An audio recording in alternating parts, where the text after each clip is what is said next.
Under this bill, universities are forced to neglect and abandon their students, staff, and faculty. At the state capitol Tuesday, the Texas Senate Subcommittee on Higher Education heard from public university officials and students alike on the elimination of diversity, equity, and inclusion programs. Instead of enjoying my last year of college, I spent time trying to figure out how to support the programs that supported me, that made it possible for me to graduate this weekend. And free speech on campus following nationwide pro-Palestinian protests. Even if it breaks school rules, is simply not violent and does not merit riot gear and the deployment of less lethal weapons. All this has had a chilling effect on free speech. The oversight isn't unexpected. Rice University political science professor Dr. Mark Jones explains that the conservative Texas Senate just wants to ensure SB 17 is being followed. Texas is a Republican state. The universities are state institutions, and the Texas legislature and governor play a paramount role in terms of determining policies that the university at the end of the day have to follow. He says for both sides of the aisle, college campuses are one of the main battlefields where partisan warfare takes place. Dr. Jones adds DEI, recent protests, and Governor Greg Abbott calling on state universities to ignore new Title IX language, giving the LGBTQ plus community new protections, are all ways the Republican-controlled state government can energize its base. It's an issue where more American voters agree with the Republican position than with the Biden administration's decision to expand, and it splits Democrats. For now, university leaders find themselves in a tight spot. We're going to apply with the law. Whatever the law says, that's what we're going to apply with. Since the election will directly impact the next legislative session, Dr. Jones expects we will see more pushback against Title IX and maybe even threats to tenure of faculty governments if universities resist. You are setting yourself up for future legislation in 2025, which intervenes even more in the operations of universities, which is something they really want to avoid. Institution audit chiefs. Texas higher education under fire.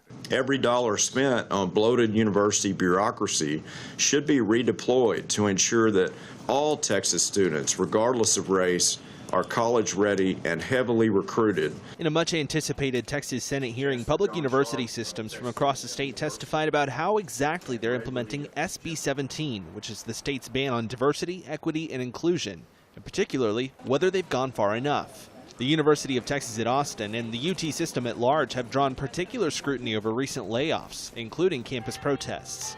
Now, Chancellor James Milliken shares some of the most in-depth numbers since the DEI ban took effect in January. We estimate that over $25 million will be saved or reallocated to other university mission-related purposes by closing 21 DEI offices, eliminating 311 full and part-time positions. That's across all UT schools. Milliken declined to speak with this reporter for an interview, but the chancellor of Texas A&M, If we've missed anything, we want to know so we can finish the job.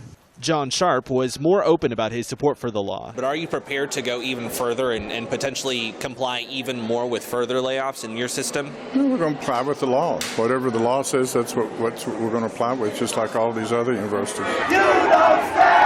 Also in discussion on Tuesday, how far universities can go to mitigate campus protests, like the ones at UT Austin, resulting in more than 100 arrests. A UT law professor who testified says removing demonstrators is within the university's rights. As long as the university policies are reasonable time, place, and manner restrictions, then it does not violate the First Amendment for the university to enforce them. As for whether or not these universities will be expected to go further on regulating their faculty, that remains unclear.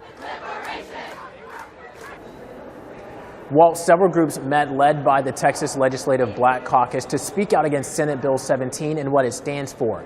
It was a room filled with speakers vehemently opposed to SB 17 and called it an attack against minorities. This bill is about making white privilege the law. Gary Bledsoe is president of the Texas chapter of the National Association for the Advancement of Colored People.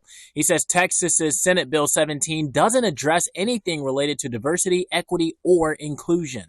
When you look at what the definition of DEI is, they eliminated programs that had nothing to do with DEI. On Tuesday, the Texas Senate Subcommittee on Higher Education held a public hearing to monitor how SB 17 is being applied at public universities across the state. Texas State Representative Ron Reynolds called it the anti-diversity bill, as the Texas Black Legislative Caucus and other groups spoke against SB 17's existence. They're using black and brown people as pawns, and they're trying to divide us with all of this other rhetoric. As public universities across the state start eliminating programs and policies related to DEI, State Senator Jose Menendez says these acts of what he calls overcompliance are only hurting universities. This DEI situation is really an attempt to wash out any programs whatsoever that would make universities more welcoming to people of diverse backgrounds. Last month, the University of Texas at Austin wiped out its Division of Campus and Community Engagement, along with other DEI programs. Lacey Reynolds is a student at the university and says it's a very uneasy feeling being a student right now. The environment for professors who are still here, they're afraid, the students are afraid, and we really just don't know what to do. Senate Bill 17's designed aim has also left those attending historically black colleges and universities, or HBCUs, in the state wondering if they're safe. As a student who has been impacted positively by DEI programs at my school, and as a biology major with dreams and aspirations to go to medical school, how can we level the playing field if I am not receiving the proper learning? We're sick and tired of being sick and tired. State Representative Cheryl Cole says SB 17 will be added to the interim list of charges. Reporting inside the Texas State Capitol, Jamal Kennedy, CBS Austin News.